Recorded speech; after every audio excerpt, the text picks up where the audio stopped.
If your DaVinci Resolve timelines are seemingly always chaotic, it's not an editing problem, it's a setup problem. Most beginners never structure the timeline before they start editing, and that's exactly how timelines get messy. Let me show you a simple timeline setup that keeps everything structured from the start. All right, before we jump into that setup, I wanted to show you an example of a semi-messy timeline. And the thing here is there's a ton of different clips and effects and text and elements on this timeline that are just put out there where I wanted them to go. But when I look at this from, a grand scheme of things, this is only a minute and a half. But if I had a whole, 10, 15 minute project of all this would be very hard to navigate through because nothing is color coded, nothing's labeled.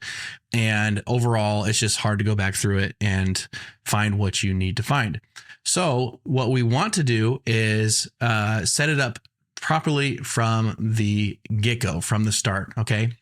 So I have an empty timeline here that we're going to jump through and kind of work on together and show you how I do this for my typical video, but you can take and apply these things to your videos. So before we start, I want to quickly talk about project settings because they're important with your timeline. If you come down to the project settings cogwheel down here and go to master settings, you can see that there's a timeline format.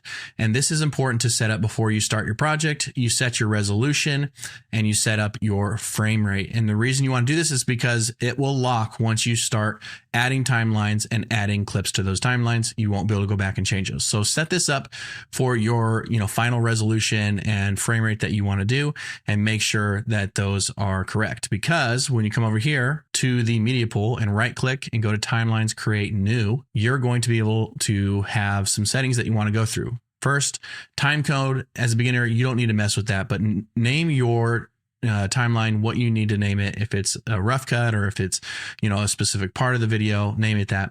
And then I like to have at least 5 or 6 tracks. It depends on the video, but most of the time I'm adding some sound effects and different motion graphics elements, so I want that many, but you can find out how many you want and kind of set that up beforehand. And then you also need to set up if you're going to have audio or stereo tracks. I record in stereo for the most part, but mono or stereo, excuse me, but you can also switch that to mono so that you don't have to worry about having stereo output. The other setting here is a checkbox that's checked by default, which is use project settings, which we already talked about. If you wanted to change this up, you could uncheck that and come over to format and be able to set this timeline to whatever you want. But then you're going to have to make sure on the export to have that resolution and frame rate and everything selected as you export. Otherwise, it's going to look poor, and it's going to export as the timeline defaults. So you can hit create there, and I've already created one, and it's here just labeled it clean timeline for the tutorial here. So once you've got that all created and the timeline set up properly with the right resolution and frame rate, now we're going to talk quickly about just maybe a little bit of structure. And typically what I do is I have in here the video one and the audio one. So V1 and A1. I will typically have those be the A roll. So in my videos that I create for YouTube or videos that I edit for other YouTubers, there's a whole section of just A roll. It's just talking head, right? Or whatever is your primary source. If you're doing a documentary or things like that, maybe it's an interview. I'm putting that on the V1 and A1 track. So, I have a little clip in here that I'm just going to drag down. We'll just say this is the A-roll clip, right? So I'm going to put this on the V1 and A1. And then I'm also going to label these things. And this is where we're going to get into just creating something that's a little bit more organized. I'm going to change the color. I like to change these to be green so that the audio and video are green. And then I also want to come in here and change the label. So I would label it a roll video. And then I will come over here and label it a roll audio. And that way I know that that's the A-roll video and audio. That's the only thing going on those tracks. I wouldn't let anything else be on the track. So that's the first setup. The second part is then moving kind of up the track level, if you will. And so I would go to V2 here, since we already did A1 and V1. V2 I set up as kind of my adjustments and adjustment layers or B-roll. So adjustment layers, essentially, I might do a camera movement like a zoom in or a slow pan, or something like that, where I'm adding virtual camera movements or adding B-roll. So for this, I'm going to label it a short abbreviation of adjustment and B-roll. And that I'm leaving blue. I like to have those adjustment layers and B-roll clips blue. That's just how I color code it. You can choose whatever color you want. Let me pull this down here, and we're just going to look at some of these higher end or higher clips here. And so for me, anything above V3, I label it motion graphics. So this is where I'm going to put, and I just label it MoGraph for short. This is where I'm going to put all the titles, text elements, any motion graphics or animations, some icons, things like that. And this would include visual effects, if it's transitions and other things that I might want to add on to some of those. I'm going to label it MoGraph, and then I'm going to change the color to yellow.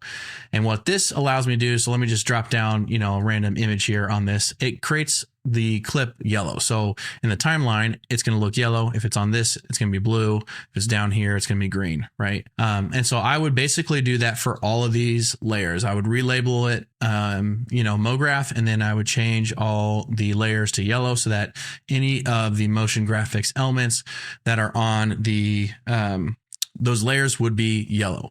I'm not going to go through all that. You get the picture, but you can, if you're doing a different project, you can have multiple layers, have different colors and labels. Then let me just pull this up so we can see more of the audio. Down in the A2 level is where I usually put music. So I want to be able to see the music right there and kind of see the flow with the A-roll audio. If I had a different scratch audio or other elements, I might put there, but I usually typically make it music, and then I will label it music and then make it purple. So if I drop down an audio file here into that track, it's going to be purple. And then anything below this, I usually do sound effects. So I just put SFX as the label, and then I'm going to change the track color, and we're going to make it this violet color. That way it is actually, no, I think I do pink here. That way, if I drag it down in here, it's going to be pink. However, it's still showing purple for some reason. So it'll be pink if you drag a new one. It's because I already had that audio file in there. But that way, any of these are going to be pink down here, and you can see the difference in what those are just at a glance. So if I'm all the way out, zoomed really far out here, if I'm looking through, I can tell what's a sound effect, what's a piece of music, that kind of thing. And the same way with the, motion graphics elements or adjustment layers of that kind of stuff. I keep all of those organized and together that way and labeled. That way I can understand what's going on and quickly at a glance be able to look at what I need to look at and find what I need to find. This is something beginners typically don't do. The last thing I'm going to show you is if you have a setup that you really like and it's functioning really well for your projects, you can export these as a timeline that you can import every single time. So once you have this all set up, and let's say I just delete these files because I want to export this as a template timeline, I'm able to select it, like be in this timeline, right? And then come over here, I can select the timeline that I want, go to File, and then down to Export, and then Export Timeline. And that allows me to save the timeline itself as a project file on my hard drive, and I can import that by doing the same thing, going File, Import Timeline. I can import that into any project I want, and that can be my starting timeline with all of the layers labeled, all the colors are there, the frame rate and settings are all there. And obviously if you need to adjust those because the project's different, you can do that. That's simply what I would do as a beginner to help create the timeline structure that you need to not have the messy timeline that we all end up having when we first start beginning editing.